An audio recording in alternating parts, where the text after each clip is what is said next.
মনে রাখবেন একটা হাদিস, সারা জীবন মনে রাখবেন। বান্দা আল্লাহর সম্পর্কে যেমন ধারণা করে আল্লাহ বান্দার সাথে তেমন। আমার কথা কি বুঝতে পারছেন? বান্দা আল্লাহর সম্পর্কে ঠিক যেমন ধারণা করবে আল্লাহ বান্দার প্রতি হুবহু তেমন থাকবে।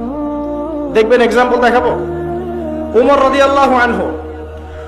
রাদিয়াল্লাহু আনহু বলতেন, দোয়া করতেন যে আল্লাহুম্মা উরযুকনি শাহাদাতান ফি সাবিলিক ওয়া ফি বালাদি নবিক।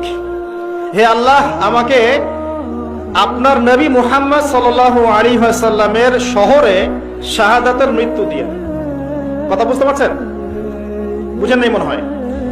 হে আল্লাহ, আপনি আমাকে আপনার নবী মুহাম্মদ সাল্লাল্লাহু আলাইহি ওয়াসাল্লামের শহরে মদিনায় আমাকে শাহাদাতের মৃত্যু দিয়েন।